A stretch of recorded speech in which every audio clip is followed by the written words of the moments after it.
pole. Can he do that again? Or will these conditions provide something of a leveler today? 1% full throttle in the dry.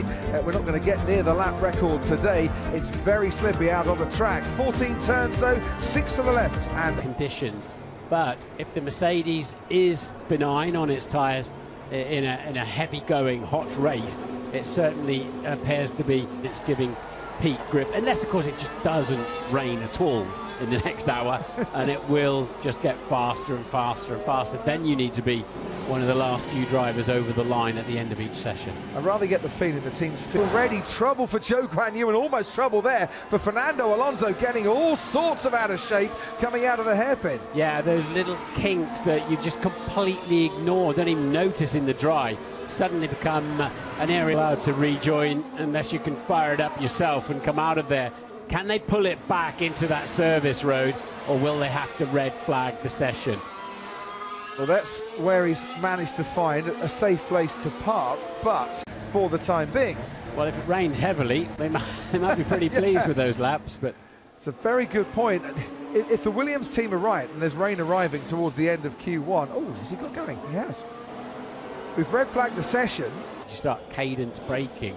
There's even locking in the runoff area there, and you're kind of damned if you do and damned if you don't get some energy out of the brake pedal. Into the puddle for Nyck de Vries.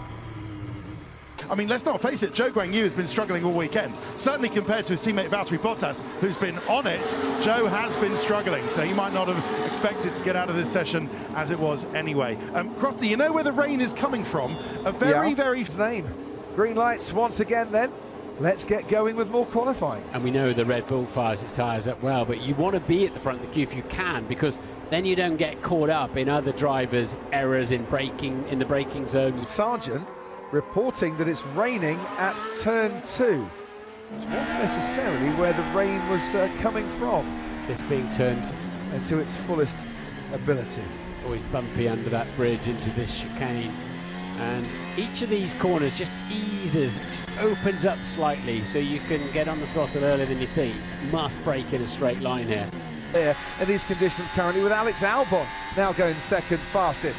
Magnussen's now gone fastest overall in the middle sector. Watch out for the Hasses in these conditions. It could be a very good bet and a lively bet for a Q3. Nyck de Vries start taking chunks out of the braking zones as well. Fernando Alonso had a bad start to qualifying in Spain last time out, went off into the gravel, damaged the floor of his Aston Martin. Better start this time around, but look how the track is evolving and getting, so following all the regulations to get back onto the track. Had the turn in there and realised there was no grip for him and he had to bail out. Yeah, it's always a slippery surface. Even Lando Norris looks a bit drier in the braking zone into that hairpin, doesn't it? Yeah, he was braking really late there. But of course, it's an adventure. Every corner, you just don't know how much grip you're going to have when you get there. Adventure Island here in the middle of the St. Lawrence Sea will be terrible on slick tyres. I tell you what, there was hearts in mouths for a lot of people there riding on board with Lewis Hamilton. Verstappen goes back to being fastest. Sergio Perez goes 7th fastest. We'll just see his way towards the hairpin. Here he comes now. It's a better braking zone in terms of it's not too wet down there, but it's certainly wet on the exit. How are conditions, Max? Thoughts for a dry? No. Time around. Yeah, 1,000 horsepower, rear wheel drive, no traction control. But luckily you got your right foot and the steering wheel to cover it off. I'd like to think Lewis was shouting yee-haw as he went side. Has just come in for new intermediates as well. I've got to say, the intermediates that came off his tyres, Crofty, look very overheated and slightly worn out. Yeah, it's right of this qualifying session. Yuki Tsunoda, one of 5 drivers in that bottom 5. Zhou Guanyu, Logan Sargent, who at one stage was quickest, Tsunoda himself, Nyck de Vries and Lance Stroll, who's never got out of Q1 here in Montreal before, but it'll pick up time here as Alex Albon in the Williams goes into the top 4 once again with the fastest final sector, with a bouncing Ferrari of Carlos Sainz moving out of the wet stuff on the right-hand side to take the right line. Tsunoda going through the chicane, and there's the McLaren of Lando Norris right behind his good friend and former teammate Carlos Sainz, and in front of them it's Pierre Gasly. It's almost like they're racing here. Checkered flag. They all wanted to get to the line to start another lap. Magnussen's Q1 by the end of it. Perez goes 7th fastest. De Vries only 17th. He's out of qualifying on his first trip to the Canadian Grand Prix as Lando Norris goes into the top 4. Lewis Hamilton goes 3rd fastest, crossing the line. This was the silliness going on down there.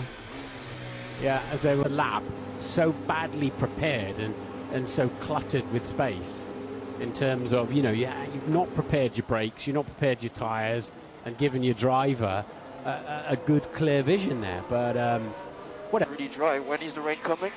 In 6 to 7 minutes. So if it is, then that's a nice idea from Williams to get out there, anticipate that it's going to dry over the next couple of laps, and then bang, Alex Albon's going to have nice. Than a minute or two early. Lance Stroll's had a moment, and it's still happening. Sliding, even on the intermediate tyres, manages to stop the car.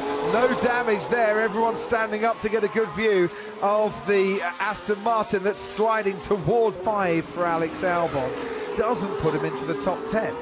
No, now's his chance the next lap or two. So what's going on the Red Bull? Max Verstappen, slick tyres. So they're going to put in the time you said was his chance to do it, and into the 1:19s we go with Alex Albon, but there are plenty of others setting pace behind, including this man, Fernando Alonso, has gone quicker than Alex Albon during that first sector.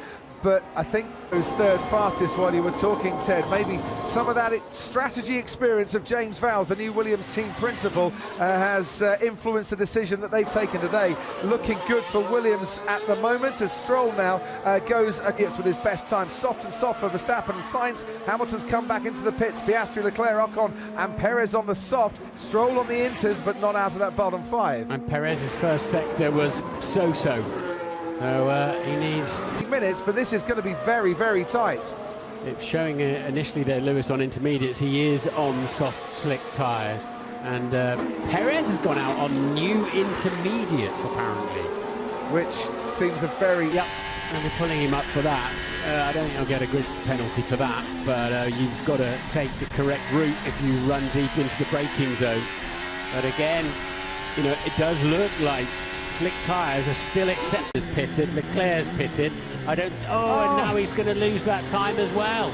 He should have just come into the pits there if he could have done, because the Q3 for the second time this season. Verstappen and Norris, you would say, are safe to and through. It's raining harder now. We've got one more time lap after this. We need half a second on our delta. Where are you going to... Freddie, come on! And once again, Charles Leclerc at odds with a Ferrari team that he is, by the sounds of that radio message, laying the blame squarely at their feet for the tyres not being ready. And Christian Horner...